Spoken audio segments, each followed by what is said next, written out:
할렐루야.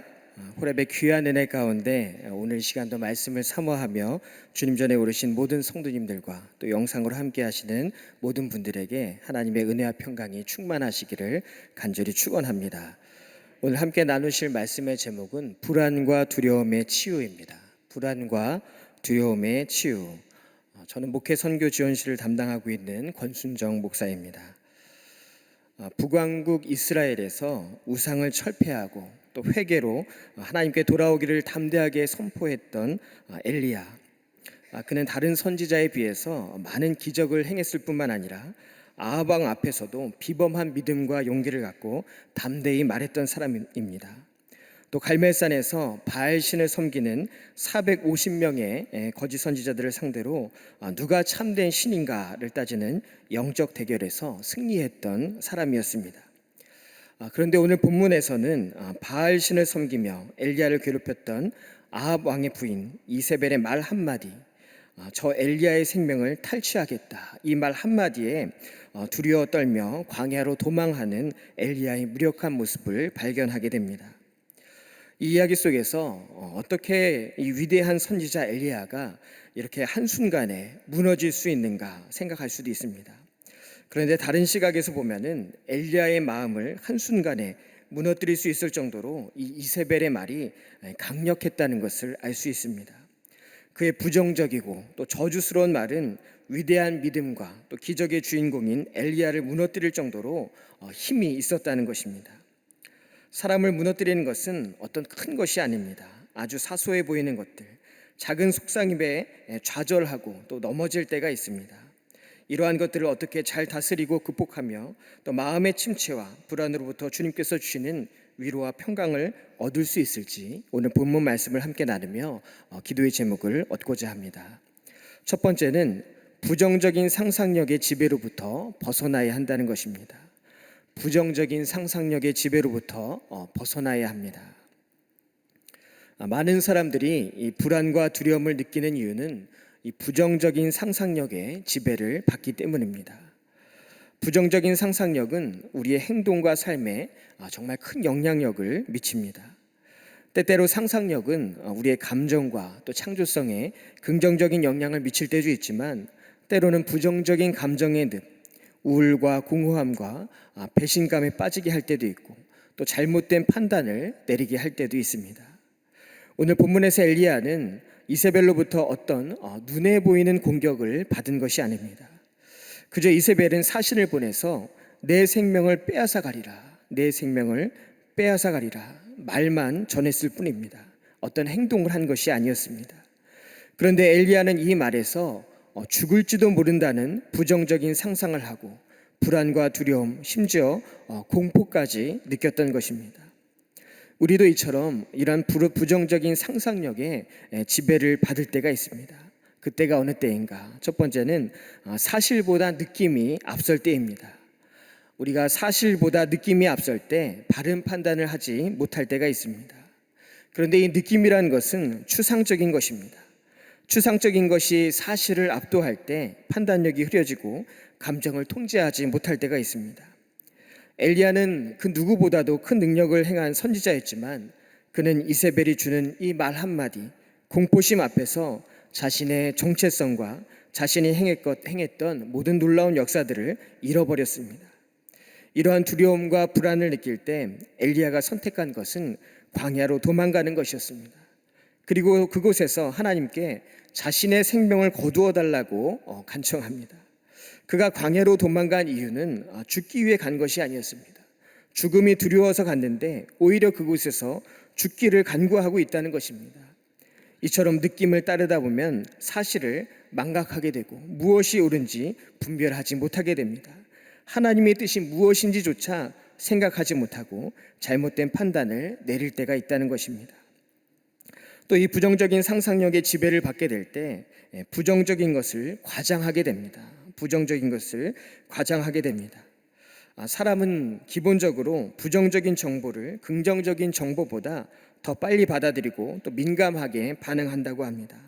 이것을 부정성 편향이라고 합니다. 부정성 편향.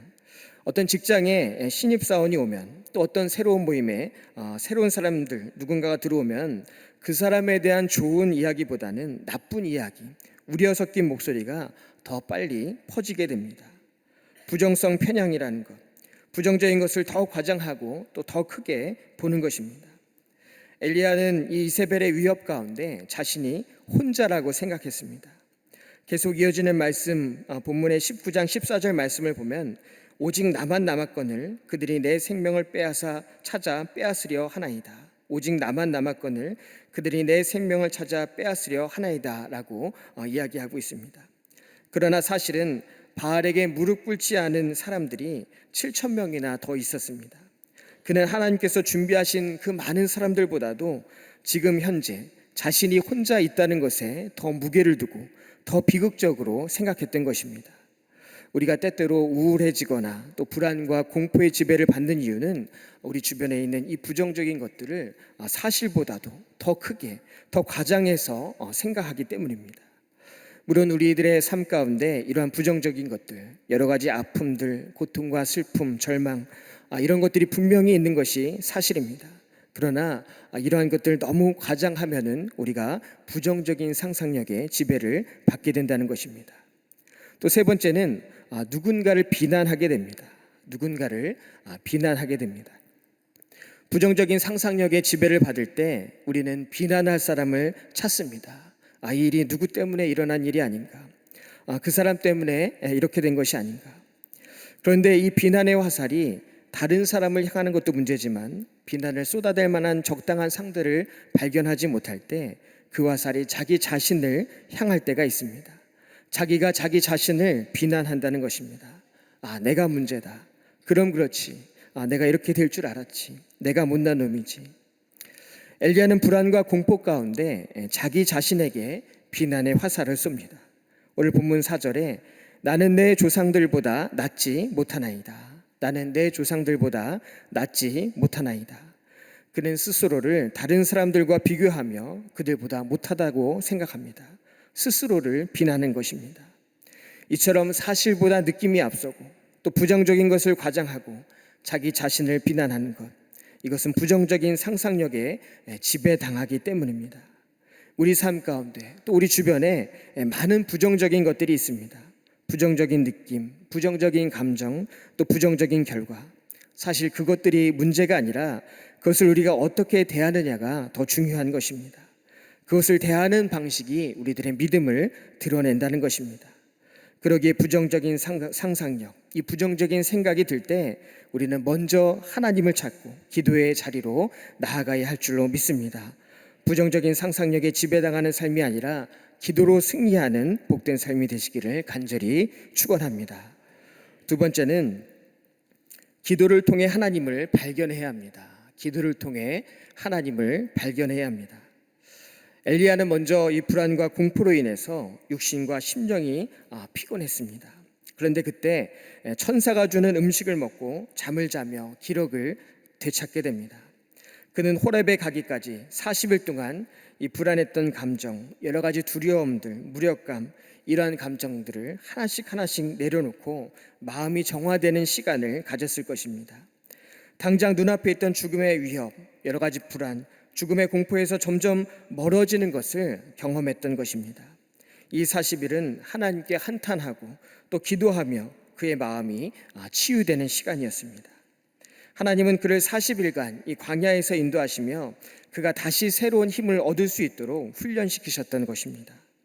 그리고 그를 하나님의 산 호렙에 이르게 하셨을 때 놀라운 체험을 통해서 영적으로 다시 설 수 있도록 하신 것이었습니다. 그가 40일이 지나고 나서야 하나님을 만난 것이 아니라 이미 그가 무력감 가운데 있을 때, 또 불안과 공포 가운데 있을 때 하나님은 그와 함께 하시며 그를 찾아와 그의 걸음을 인도하셨던 것이었습니다.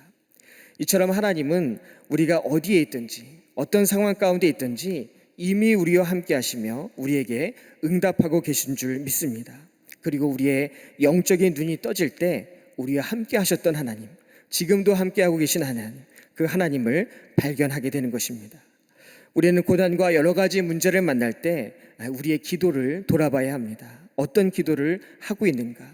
진실한 기도로 하나님과 소통하고 있는가? 하나님의 세미한 소리에 귀 기울이고 있는가? 아니면 하나님은 이미 말씀하고 계신데 내가 그 음성에 귀를 막고 있는 것은 아닌가? 또 하나님은 이미 내게 많은 것을 보여주고 계신데 내가 눈을 감고 있는 것은 아닌가? 이미 우리와 함께 하시고 계신 하나님을 발견하기 위해서 나의 눈을 뜨고 귀를 여는 방법은 바로 나의 있는 모습 그대로 솔직하게 내 모든 것을 하나님께 내어놓는 것입니다. 오늘 엘리야가 한탄하면서 주님께 나아갔던 것처럼 우리가 정직하게 하나님 앞에서 기도할 때 우리 주변에 계신 또 나와 함께 하시는 하나님을 발견하게 될 줄로 믿습니다. 바로 지금이 하나님 앞에 정직하게 기도해야 할 때입니다. 마음의 불안, 공포, 또 모든 두려움을 하나님께 내려놓으시기 바랍니다.